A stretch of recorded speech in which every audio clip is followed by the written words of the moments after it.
Hello! In this video, we'll look at machine language. So far we've been focused on assembly language, which is a human-readable version of the native language of our computers. But really, computers are digital systems, and all they understand are zeros and ones. So every assembly language instruction is actually represented as a pattern of zeros and ones.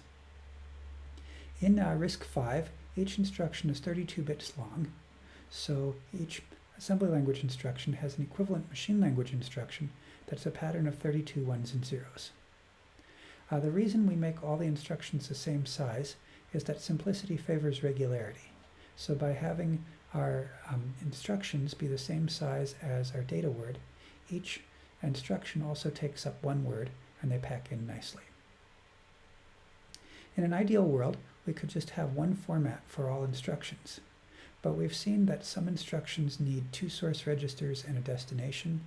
Other instructions need fewer registers, but they need an immediate. And some of them want a long immediate, such as a 20-bit immediate. So as a compromise, RISC-V defines 4 different instruction formats. And we'll look at those in this lecture and the next. The RType instruction format is for instructions, register type instructions with 2 source operands, 2 source registers and a destination register. The I-type has 1 source register and an immediate and a destination. The S or B type are used for stores and branches, and the U and J type format are used for load upper immediate and for jumps that need a 20-bit immediate. So let's start by focusing on R-type instructions. These are for instructions that take 3 register operands, 2 sources RS1 and RS2, and a destination RD. The instruction also has to have some bits to say what the instruction is, and we're going to store those in 3 different fields. One is called op, which is also known as the op code, or operation code, and the others are funct7 and funct3, which are 7 and 3-bit fields telling us what type of instruction to do. By having this many different bits, we can encode a lot of different instructions in the instruction set, including some that the designers haven't even conceived of yet. So the format of an R-type instruction is a 32-bit word. The bottom 7 bits are the opcode. The next 5 bits are specifying the destination register. Since there are 32 destination registers, log base 2 of 32 is 5, so we need 5 bits to specify which one. Then up here we have source 1 and source 2, which are also 5-bit fields to specify one of 32 registers. And then we have 3 bits and 7 bits left over that we'll use as function fields to tell us more about what kind of operation we're doing. So suppose we wanted to do an add instruction. Add S2 gets S3 plus S4. We need to look in a table with a listing of all the opcodes for different instructions.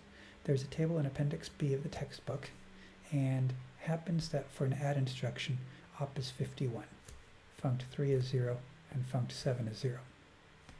We also need to know which registers are used, and back at the beginning of this chapter, we talked about a link between the register names and their numbers. Register S2 was number 18, S3 was 19, and S4 was 20. So the destination register is 18, source 1 is 19, source 2 is 20. You've got to be careful putting them in the right order. So those are the values in decimal. Let's convert them to binary. 51 in binary is 32 plus 16 makes 48, plus 2 makes 50, plus 1 makes 51. Destination register of 18 is 10010 binary. Funct3 was 0, funct7 was 0. RS1 was 19, and RS2 was 20, both in binary. So then if we take this big mess of bits and we chunk it into groups of 4, the first 4 bits are 0. The next 4 bits are a 1 in hexadecimal. The next 4 bits are a 4 in hexadecimal. Next 4 bits are 9, then 8, then another 9, then a 3, and a 3. So this 32-bit instruction is easier to express in hexadecimal because there aren't so many digits to rattle off. And we'd say the machine language instruction for add S2 gets S3 plus S4 is hexadecimal 01498933. And tell that to a RISC-V processor and it'll know exactly what you mean to do. Subtract is similar. The operand is 51, just like add. Funct3 is 0, but we differentiate it from add because the funct7 is 32 instead. T0 happens to be register 5, T1 is register 6, and T2 is register 7. So if we encoded that in the same process, pack the zeros and ones in, and turn it into hexadecimal 407302B3. Let's look at a few more examples. A shift left logical S7 gets T0 shifted by S1. Shift left logical also has an opcode of 51, but the funct code is 1 instead. And the registers S7 was register 23, T0 was register 5, and S1 was register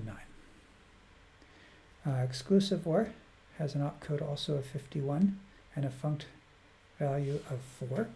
Again, looking in a table in Appendix B of the book to find this. And shift right arithmetic immediate happens to have an opcode of 19 instead, a funct field of 5, and a funct7 of 32. And again, these registers, we could look up what their encodings are, turn all that into binary, and then into hexadecimal, and we've got 3 machine language instructions.